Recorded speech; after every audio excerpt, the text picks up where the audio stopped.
Okay, go on. You have a question. Go on. In the last part, you say that we have to add F/2, but we have to do every time that we calculate a force before, or just No. We could have a different situation. We could have a different situation, a different variation of forces. And the thing is that if you add, see, instead of this, we're going to do this.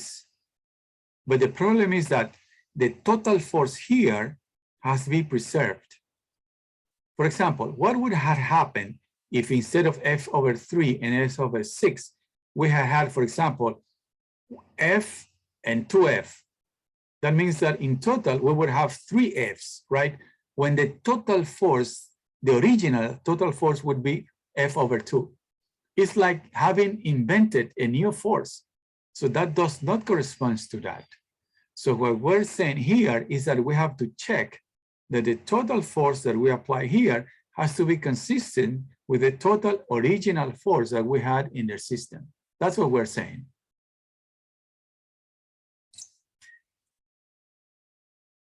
People?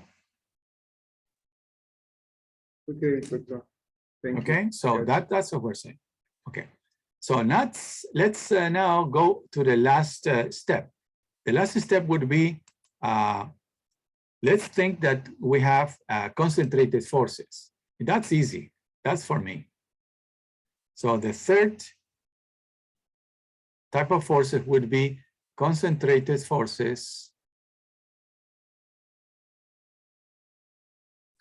on the joints, on the ends. So we have something like this. Okay, joint 1, joint 2. Let's suppose I have a force.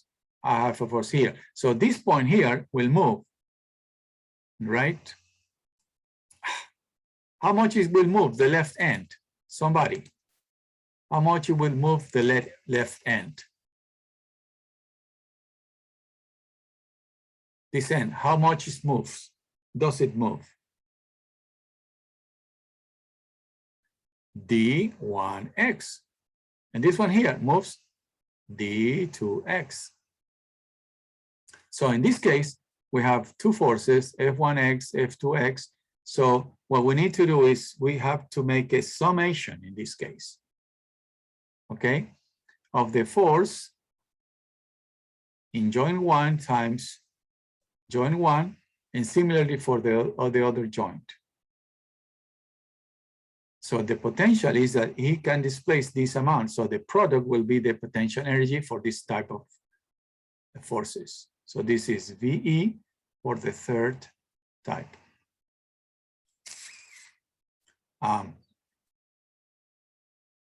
So in this case, what we can do is we can multiply the D vector, okay?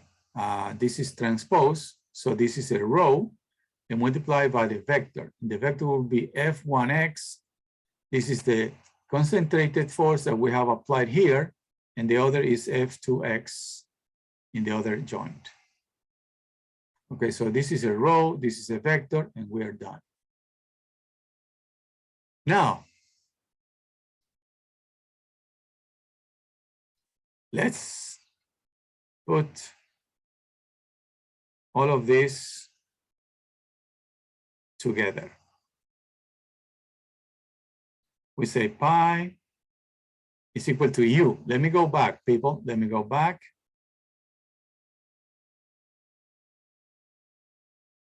Here. So u is going to be 1/2 dkd. So it's going to be 1/2 dkd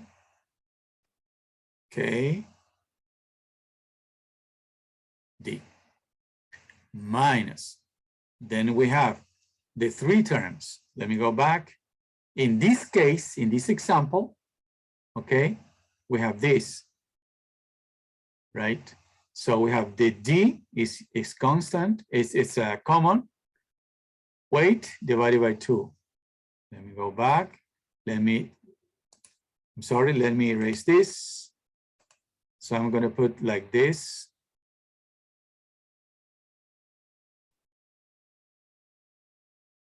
And then here we have W over 2, W over 2. That's from the volume forces. Then we had from our traction. Let me go back. Here from our traction, we have this term, which is common, F over 3, F over 6. So that's common. And we have F over 3 and F over 6. And finally, we have this. So we have the D is here. So we need these two forces, which are concentrated forces.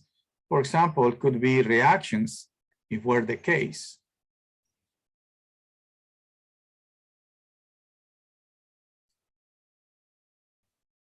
Okay, what do we need now?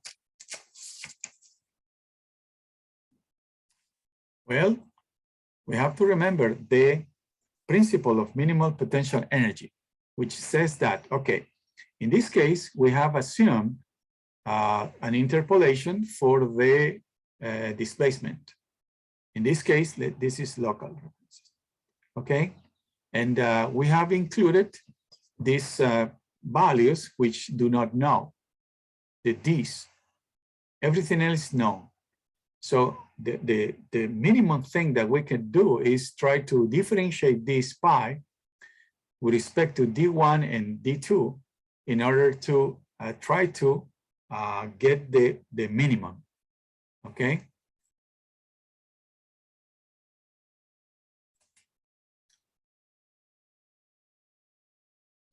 So we can say that the pi function depends on D1 and D2.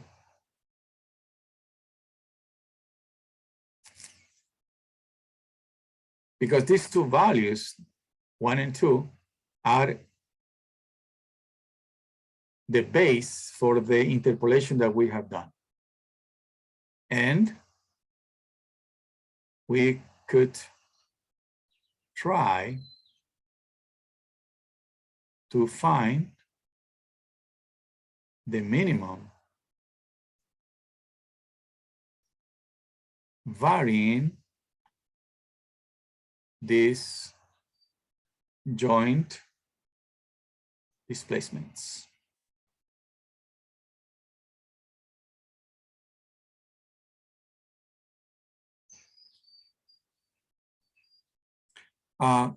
You could do this, okay? You could take this, differentiate that with respect to D1x and make it 0, and then do the same for the second displacement. Or okay, you can do that and then rearrange, because here you have two equations, okay?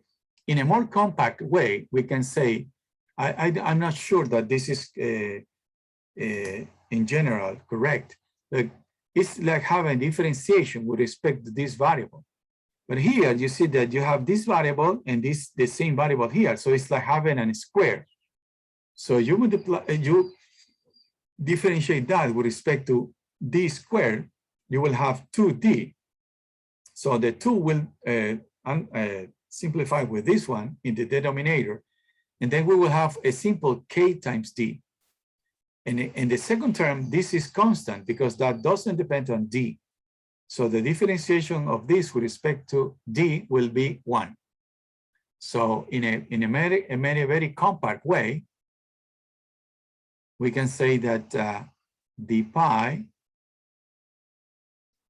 with respect to d is going to be equal to what? It's going to be equal to k times d minus, let's call it f, and that has to be equal to 0, because that's the minimum potential energy theorem. This is the minimum potential energy.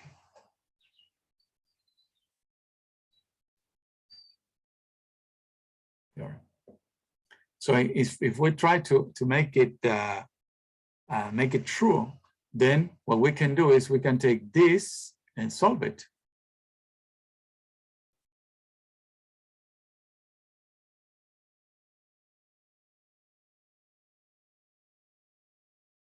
This is what we're trying to find. So now, this is a much powerful process. Okay, we don't need to worry about equilibrium directly applying Newton's law, because that could be very messy in some cases. Instead of that, we use a more general approach, trying to evaluate the potential energy using the approximation in each element. And as a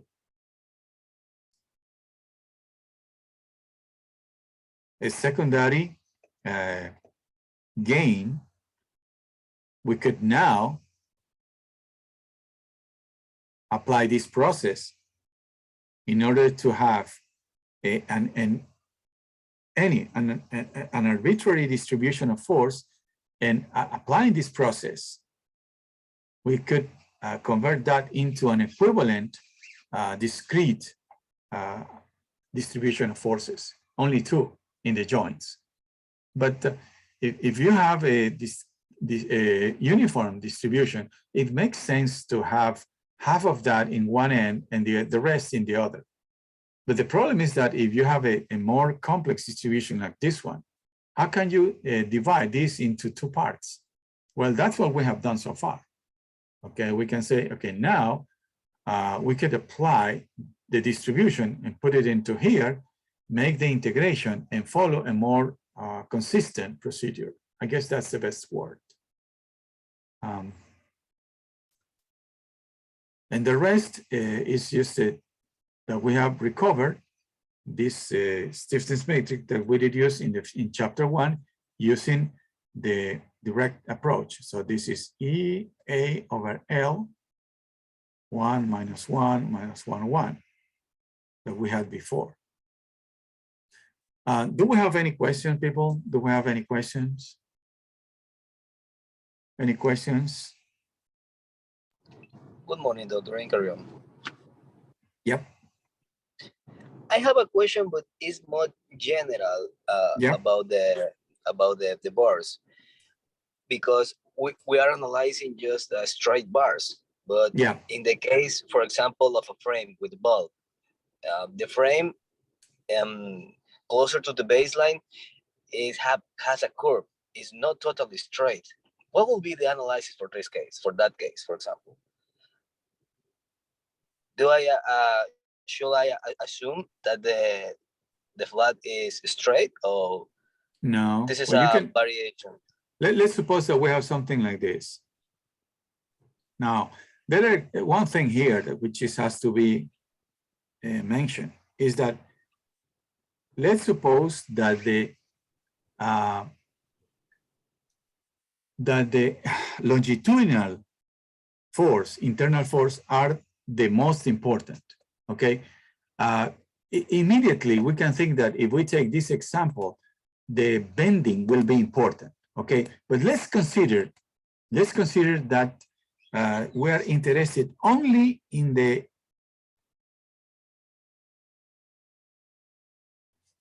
longitudinal forces. Okay, if I take one joint here and one joint here, let's suppose that this point cannot move, and this other, for example, I have a force here and another force here. Let's suppose that I know it can rotate and all of that, yeah, but just it's another idea which I want to transmit. If you do that, let's put it with blue. At what time does our national team plays, people?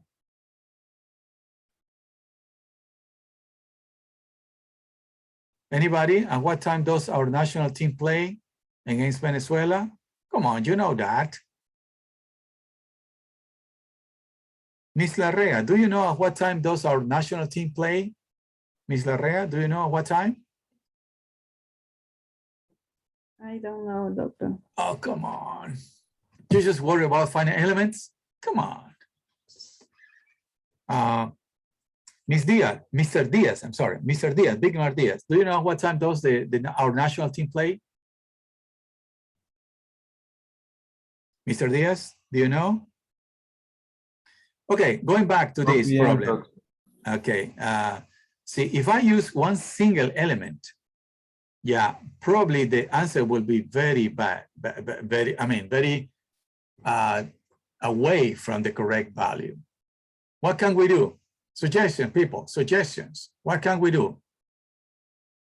Consider more than one element. Exactly. So let's suppose that we have another joint here.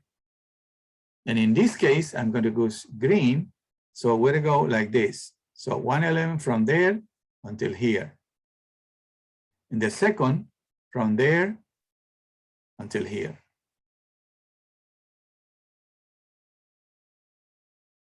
If you compare the answers from these two models, they're going to be quite large. The difference will be quite large.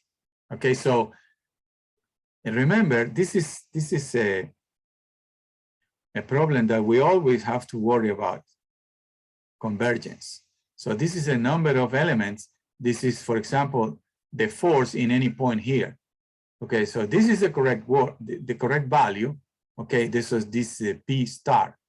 The problem is we do not know this value. So we don't know how close we are from this.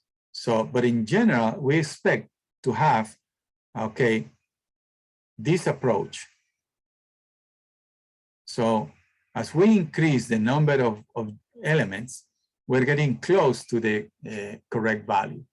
So if we have one single element, probably the response will be very better.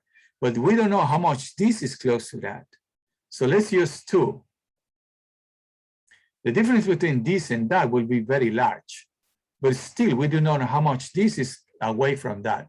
So what do? Increase, put another element, another joint here and another joint here. And we go to 5, so we'll be here. So you see that the difference probably between these two is smaller than this difference between these two. So if you use that and then we go to the next one, you see that this is almost flat. Okay, so that will tell you how close you are from the convergence. When using two discretizations, and the difference between these two discretizations is small. That means that you are very close to the convergence. That's all what we can do. And the best example of that is the cupule, which is in the park in the southern. This is a spherical cupule. But if you get close to it, you see that it's not curved. It has little planes, triangular planes. But if you get away, you know that since they are very small, you can see that the curvature is well represented. That's the idea here. Mr. Carrion, did I answer your issue, your problem? Yes, I now clear. Thank you so much, Doctor. No problem, no problem. This problem of convergence is a big problem because, for example, let's suppose that you're using ANSYS and you have 1,000 elements, right? Are you going to use 2,000 elements to see how close you are to the convergence? And the problem is that with 2,000 elements, probably you're going to have, I don't know, maybe 10,000 degrees of freedom. So the time to calculate is very large, okay? So in those cases, what you could try to do, sometimes it's possible, is see recommendations.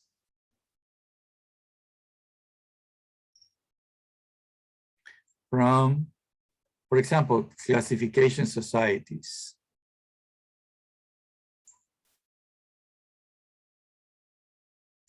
For example, if you try to represent, let's suppose that you have an angle here, right? I could represent that with little plates, like that.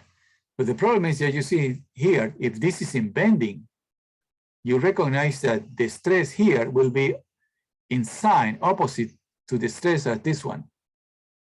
So you need an intermediate point here, an intermediate joint. But how many?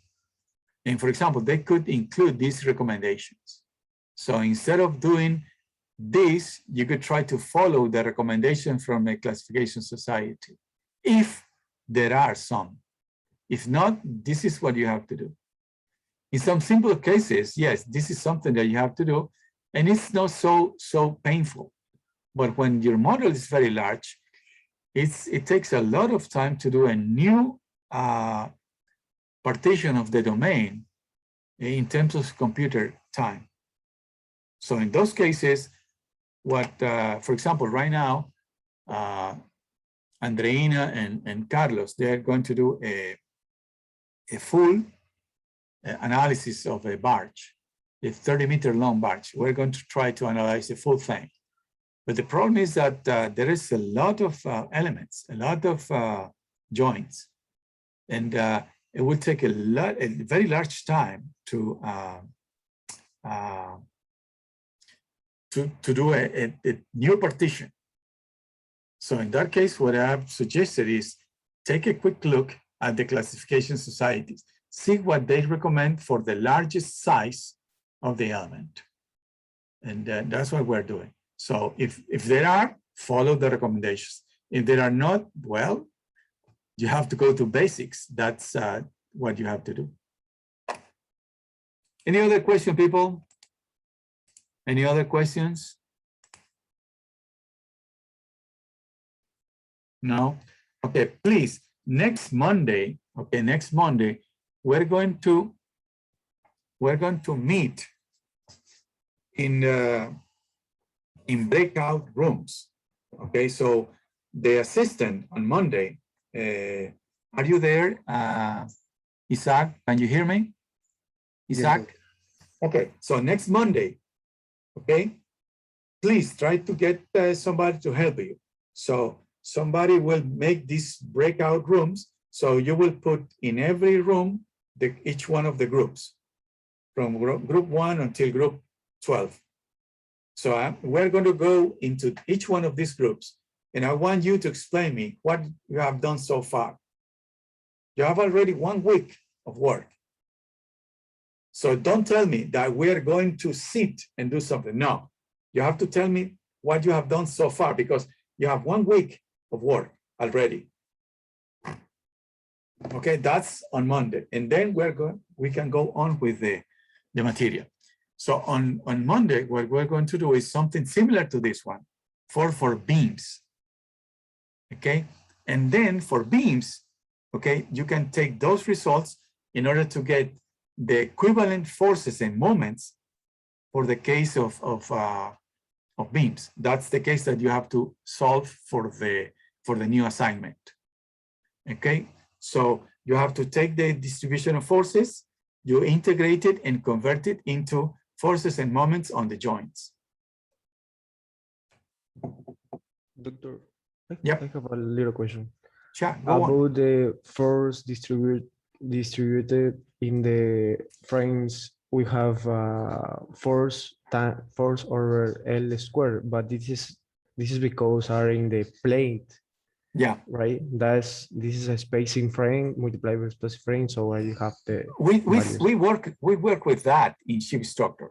Remember that we Yes. have a plate, we have one stiffener, where we have several stiffeners. So on the plate we have pressure, but if we want to analyze one single stiffener as a beam, what did we do? Does anybody remember? What did we do? What did we get force per unit length out of pressure? Anybody? Multiplying by the spacing. Exactly. Yeah. By the frame spacing. And that's, you can see that in the information that Engineer Isaac has sent you, in every group, he has mentioned the spacing. So you got pressure from the height of the free surface. That's because you have the draft. And then you multiply that by the spacing between frames, and you get force per unit length. Since we are working with beams, That's what you need to include. Any other question, people? Any other question? Doctor, I have a question. Mhm. Where with my group, we were talking about to analyze half of the structure. Yeah, that's what you have to do. Yeah, and we Because honestly don't. remember in ship structure, we said, okay, we have symmetry. So on the joints, which are on the midship, not ship, on the center line, those joints you can consider as clamped, because Oh, okay. the same thing that makes the starboard makes the port side. That makes that here there is no rotation. All right. So Yeah. all the joints along the center line will be clamped. Yeah. Okay. Okay. Thank you. Now, this is very interesting. For example, on the side, okay, that's something that I explained to some of you. But if you have a joint like this, okay, you don't need to specify that that's simply supported, but you will see the results.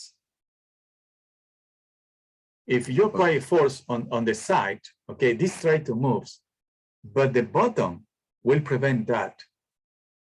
And when you have a linear element, a line element, and try to compress it, you have to apply an extremely large force if you want to reduce its length to a certain decent level.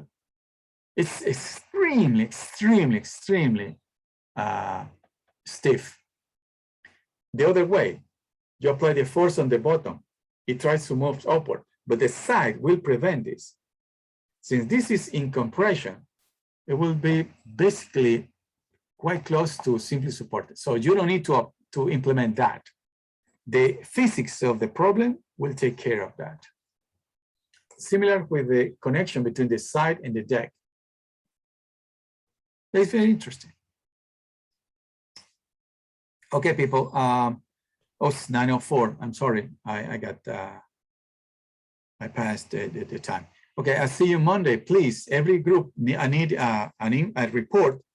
What have you done so far? Those of you who have not yet selected your teammates, I'm sorry. I announced this at the beginning of this week. So make up your mind. The groups, remember, at least one has to be a female, and at least we'd have to have one person from outside the city. Okay, bye now. Thank you. Thank you.